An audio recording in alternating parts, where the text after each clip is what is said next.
बोलिए सत्यनारायण भगवान की जय हो। श्री सत्यनारायण व्रत की महिमा तथा व्रत की विधि। व्यास उवाच एकदा निमिषारण्ये ऋषये शौनकादयः पप्रच्छुर्मुनय सर्वेषु तं पौराणिकं खलु। श्री व्यास जी ने कहा, एक समय निमिषारण्य तीर्थ में शौनक आदि सभी ऋषियों तथा मुनियों ने पुराण शास्त्र के वेता से सूत जी महाराज से पूछा। ऋषियों ने कहा, हे महामुने, किस व्रत अथवा तपस्या से मनोवांछित फल प्राप्त होता है, उसे हम सब सुनना चाहते हैं, आप कहें। श्री सूत जी बोले, इसी प्रकार देवर्षि नारद जी के द्वारा भी पूछे जाने पर भगवान कमलापति ने उनसे जैसा कहा था उसे कह रहा हूं, आप लोग सावधान होकर सुने।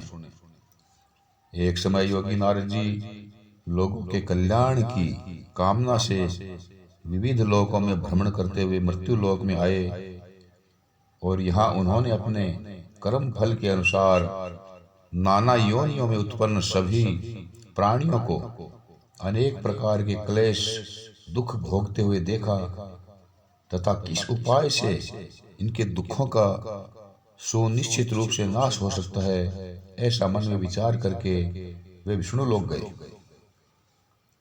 नारद जी बोले, हे वाणी और मन से परे स्वरूप वाले, अनंत शक्ति संपन्न, आदि मध्य और अंत से रहित, निर्गुण और सकल कल्याणमय, गुण गणों से संपन्न, स्थावर जंगम आत्मक, निखिल सृष्टि प्रपंच के कारणभूत तथा भक्तों की पीड़ा नष्ट करने वाले परमात्मन, आपको नमस्कार है। स्तुति सुनने के अनंतर भगवान श्री विष्णु ने नारद जी से कहा। श्री भगवान ने कहा, महाभाग, आप किस प्रयोजन से यहाँ आए हैं, आपके मन में क्या है, कहिए, वह सब कुछ मैं आपको बताऊंगा।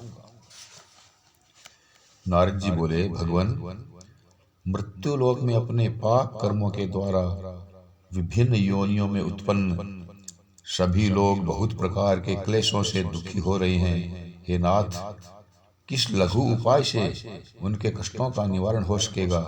यदि आपकी मेरे ऊपर कृपा हो तो वह सब मैं सुनना चाहता हूँ, उसे बताएं। श्री भगवान ने कहा, हे वत्स, संसार के ऊपर अनुग्रह करने की इच्छा से आपने बहुत अच्छी उत्तम बात पूछी है।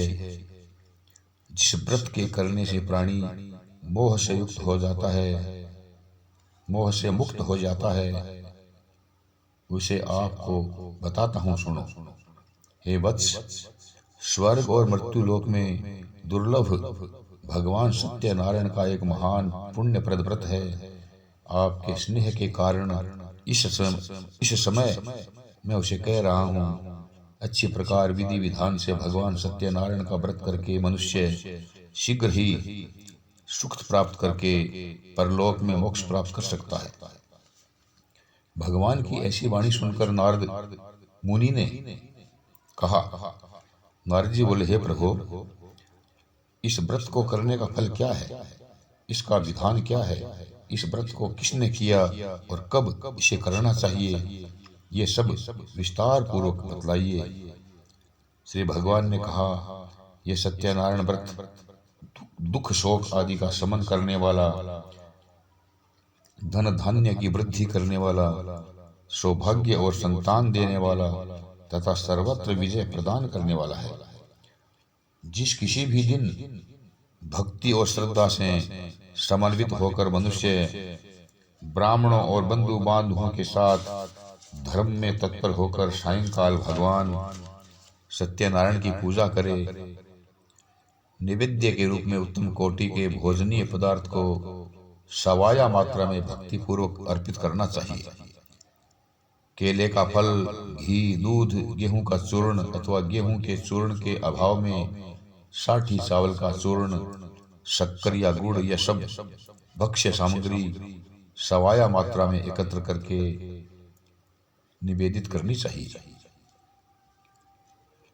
बंधु बांधवों के साथ श्री सत्यनारायण भगवान की कथा सुनकर ब्राह्मण को दक्षिणा देनी चाहिए।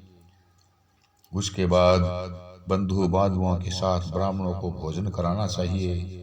भक्ति पूर्वक प्रसाद ग्रहण करके नृत्य गीत आदि का आयोजन करना चाहिए। उसके बाद भगवान सत्यनारायण का स्मरण करते हुए अपने घर जाना चाहिए। ऐसा करने से मनुष्यों की अभिलाषा अवश्य ही पूर्ण होती है। विशेष रूप से कलयुग में पृथ्वी लोक में यह सबसे छोटा उपाय है। इस प्रकार श्री स्कंद पुराण के अंतर्गत रेवाखंड में श्री सत्यनारायण व्रत कथा का ये पहला अध्याय प्रभु को अर्पण है। बोलो सत्यनारायण भगवान की जय। दूसरा अध्याय आगे के वीडियो में।